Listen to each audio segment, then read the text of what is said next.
Hello everyone, আসসালামু আলাইকুম। নতুন একটা ভিডিও সবাইকে স্বাগতম।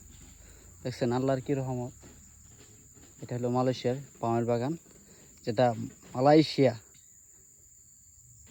তারা এই জিনিস দিয়ে তারা বড় লোক। দেখতে পাচ্ছেন আল্লাহর কত বড় নিয়ামত, কতটুকু ছোটো গাছে কীরকম ফল ধরে রয়েছে। দেখছেন তো কীভাবে কাটা হয় সেটা দেখেন। বিসমিল্লাহির রহমানির রহিম।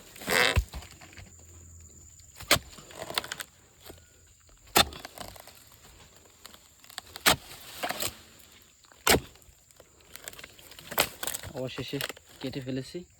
তো ভিডিওটা ভালো লাগলে অবশ্যই লাইক, শেয়ার, কমেন্ট করে পাশে থাকবেন এবং আমার চ্যানেলটা সাবস্ক্রাইব করে রাখবেন। ধন্যবাদ সবাইকে। দেখেন কি পরিমাণ পিঁপড়া ফলের ভিতরে।